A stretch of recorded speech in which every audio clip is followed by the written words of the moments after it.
Good afternoon, Facebook viewers. My name is Tom Lowy. I'm a reporter and columnist from the Galesburg Register-Mail, and happening now is in Galva today, and we have what we think is an important story to tell you.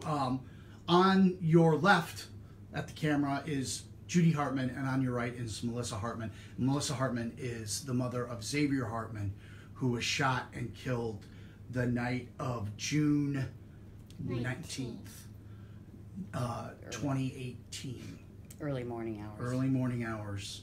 And so, for the first time since the trial in which the person who killed your son, James Love, was found not guilty of any, was found innocent of any charges against him whatsoever, you folks have decided to speak to the Register-Mail, and we appreciate that.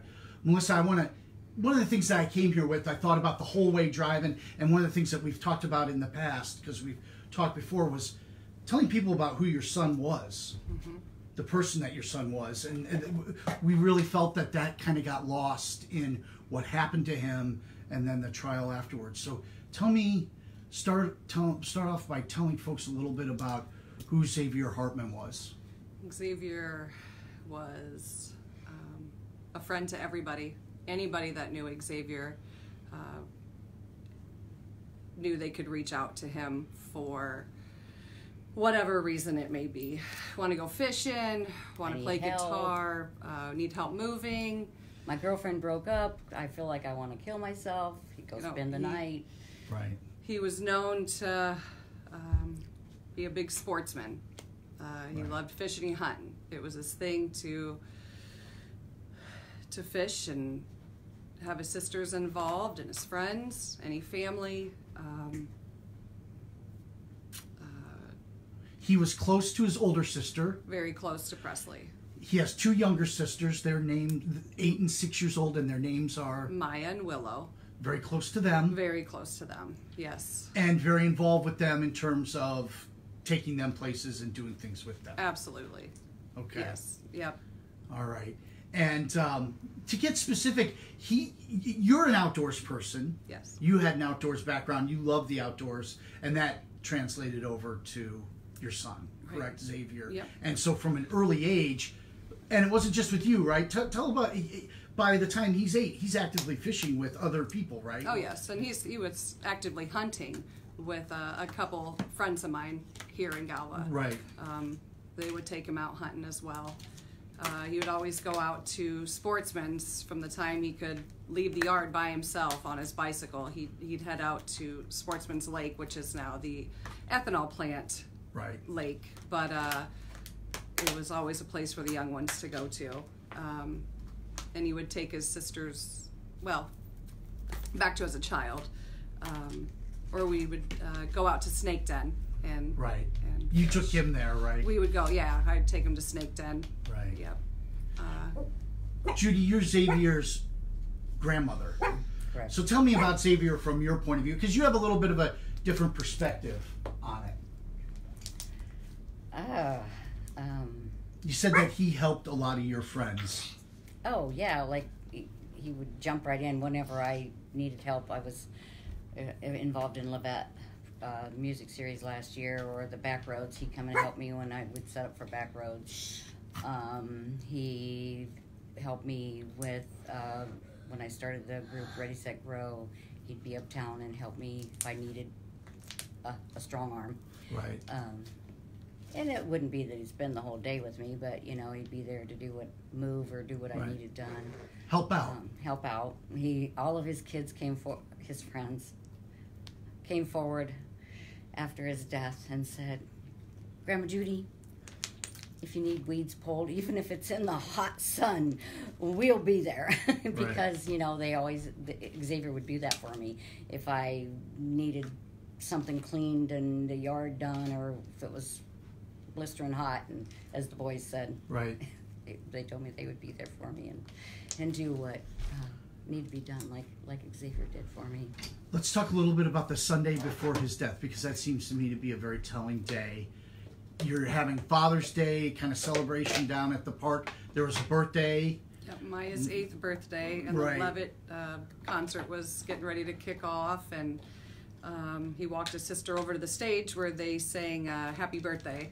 to Maya. Maya got up on the stage, and I can't remember what artist was there. It was Emily Hope. Emily Hope sang "Happy Birthday" to Maya up on the stage. Christian artist. Right.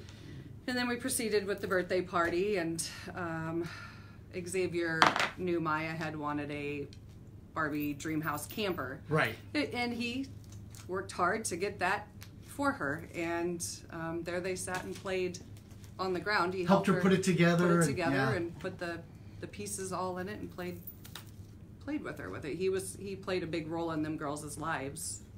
Anytime he would bring home fish or a deer, he would come home with such excitement to, the girls couldn't wait to see it. And they would get the bucket of water or the cardboard that he would need help with to clean the fish with him. Sure. Or to hang the deer to bleed out. He would always include his sisters. Right. He was a loving big brother. Yes, he was teaching them the way. One of the things in sitting and talking with you this afternoon or this morning, and as we've talked on, is one of the things that both of you have struggled to open up about is kind of what happened after your son died, and I think that hasn't gotten a lot of attention. Some of the things that you personally went through. Our flower shop was vandalized. Somebody had broke in and thrown stuff around and spray painted red X's all over the walls. I could not bring myself in there for months until my father had cleaned the walls off and the windows. My little ones fear to walk up into a store. They're scared that somebody's going to hurt them. They don't feel safe. In Galva. Right, in Galva. Having a problem in Galesburg. Working up in Galva at a wonderful place of business, and hearing some people hearing people wondering why I work up there, or how they have me working. Why would you have her work up there? Right. That's why we don't go in there, because you have her up there. And I don't know why you would say such a thing, have so much hate towards me when I'm the one that lost my son and the justice for my son. Right. Where's the compassion? And empathy. The empathy. Right. The bigger picture. I did nothing wrong. I'm not hurting anybody. I'm hurting inside my own soul because my world has been shattered, but yet people still point the hate at the mother of this child for some reason. I just don't understand the hate, the evil and it's not everybody in this town. Right. But there is a big group of people here. There's definitely an undercurrent of hate here. You were on social media. Were you shocked by the level of just kind of outright racism that you encountered on different... I know that there was a website that dedicated itself to disparaging Xavier, disparaging you, Melissa. Did that surprise you? Or I couldn't believe it. It did surprise me. I didn't know such hate I guess we know hate exists, right? But when it's done to you and in your face, and you see what people are saying, and she's the victim. Her son was the victim. So yes, I was taken back. I was blown away. I couldn't, to fear even more for my life, right? And my children, the safety right. of us all by what was said on this blog, on this site, that's supposed to be right. For certain activists, you right. would think. It must be very shocking. Judy, I know that you were very active in town, very active 4 or 5 years ago in what became a full-fledged effort to beautify Galva and had some definite positive repercussions, brought at least one business to town, and it's clearly evident today, like all the work that you guys did, painting and everything. That a lot of your community involvement has also come to an end, you told me earlier? Yes. And that was because, just tell me why a little bit.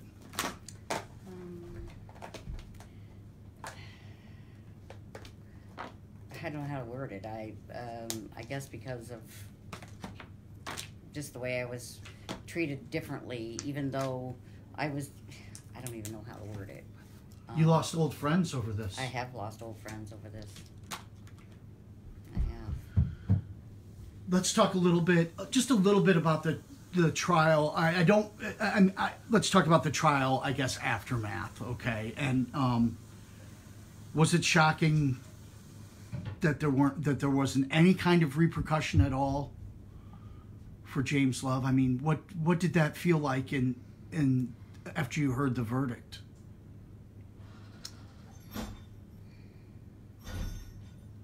It felt like it was just like a repercussion. You know, it felt like I had just been told my son was dead. Again. Like it was just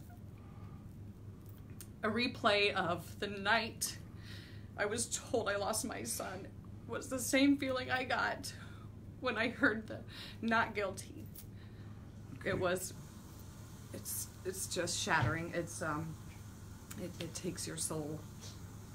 I think one of the things that skirts dangerously close to becoming cliche is we say to other people who have lost children, parents, that the worst thing in the world that can happen to a parent is to outlive their child, right? Sure, absolutely. But those are just words. In the specific for you, you told me about mornings where your children get up and the first thing they ask you is, Why? why? That aftermath, that being without Xavier is very specific to your family, isn't it? Mm-hmm. It's not a cliche, and They don't feel safe. They don't feel safe because their brother's not here. They don't understand why somebody had done this.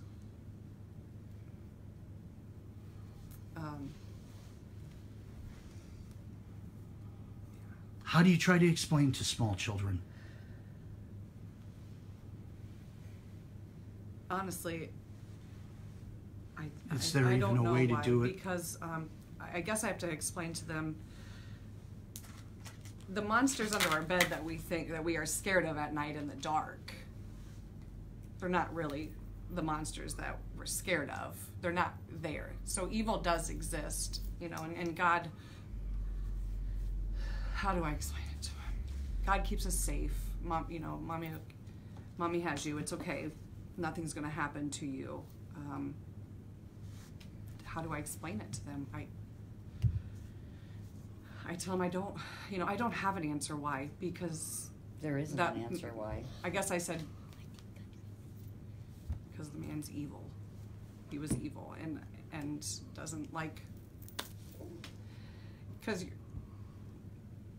I don't even know if I should say it, you know.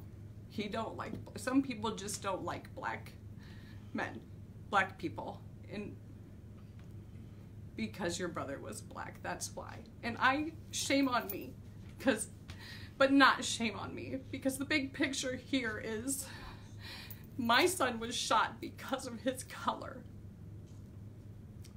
He didn't do anything to deserve that. Nothing.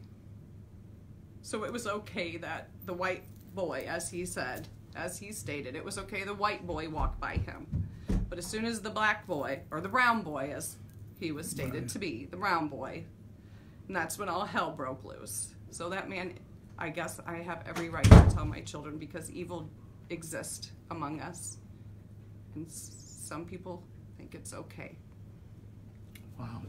I don't, do I lie? No, I mean, I don't know. understand. For Facebook viewers just joining us, on your left-hand side is Judy Hartman, and on your right-hand side is Melissa Hartman. And Melissa is the mother of Xavier Hartman, who was killed just outside of Galva, just inside Knox County on Blacktop on the night of June 19th, 2018. And Early morning. the early morning June hours. 19th. Right. Yeah. And so for people just joining us, let's end with talking a little bit more about Xavier. One of the reasons why I first reached out to you back in, I think it was in June or July, was that a Galva teacher I know had said to me, what a wonderful reputation your son had at the school, that teachers really liked him and enjoyed teaching him, and that he was a great athlete. Yes, he For a was. time, I guess he was a football player. Yeah. Is that correct? And a sportsman. I guess that's how you guys really remember him, huh? What do you think he found fishing and hunting? Peace. It was a place to go to collect your thoughts, feed your family, the joy of being able to provide as well. Right. And it was peace, He love. loved the sport of it. Where everybody would, Even if he'd catch and go by would release it, himself. he just loved. It was the That's sport what he'd of been doing that day, all day that day, all correct? day that day. He had been fishing. Yep. Out at Porter's Lake, is that correct? Yes, with his friends and his sister, and his Right. sister had just left. It was the And- anniversary of his cousin, 3-year anniversary of his cousin Austin Porter's death, and that's Right. why the boys were all out there fishing.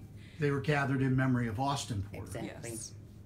And they do it every year, and there's never any trouble. And there was no trouble that night until they took the wrong turn because of a certain... Altona 6 was closed. Right. They So usually they don't came take down. that road Right. because they just don't take that road. It's been known not to be a good road to drive on. It's extremely loose gravel in part of it, and then it turns And then into the blacktop. culvert, Right. that he hit was the kids know that road. So Right. they usually take the the Altona 6, but it had happened to be closed. Right. So At they that time. rerouted. Right. But they were, Here's the hardest question for you as we close. We want to thank you for doing something that's really hard, I think. For you as a mom, what is it the most simple thing beyond the fishing and the things he did for his sisters and for you, what's the most basic thing that you miss about your son, that you wake up missing or that you fall asleep missing? our talks, What kind of things did you talk about? just life. Fishing. Right. Right, Because you're a pretty serious outdoors person yourself, yes. correct? Yeah, that's all we would Right. do. Right. Mushroom hunting season's coming up. That's, we'd FaceTime me in the morning when he was gone on the road before he would go to bed because he'd be up working all night. And him and I would have our morning coffee out on the Right. back. Or we would step out back and he would be shooting his bow and we would just be talking about just whatever it may be, life, girlfriend problem, or, Right. just What you think is kind of mundane, everyday conversation. Is that what you miss the most? absolutely hearing his voice, Mama. Hey, Mama, come have a hug. I He miss gave that the best all the time. hugs. They were genuine. When he hugged you, Yeah. I miss his smile. He had the biggest heart. Everybody that knew him even had people the that biggest didn't know heart. him. I had at least 3 people I can go back and He was very pleasant. screenshot private messages where they sent me messages going, I didn't even know him, but this is the boy that helped me start my truck in the middle of winter. Right. This is the boy that I didn't have money to pay for gas. The gas I pumped, and he pulled money out of his wallet, and I tried to pay him back. And these are women that Right. he helped at the gas station. Thank you for sharing Xavier, a little bit of Xavier with us. That's what we really wanted to do today, right? That's what Yes. we've been talking about. Yes. And you haven't been able to do because of various legal reasons and other reasons, but thank you for doing it. It means a lot to us, and It means we a hope. lot to us. All right. Viewers, thank you for joining us today. On your left-hand side, you're looking at Judy Hartman, and on the right-hand side of your screen is Melissa Hartman. Melissa Hartman is the mother of Xavier Hartman. And thank you both. We appreciate your time. Thank you, Thomas. Folks, have a good afternoon. Thank you for joining us today.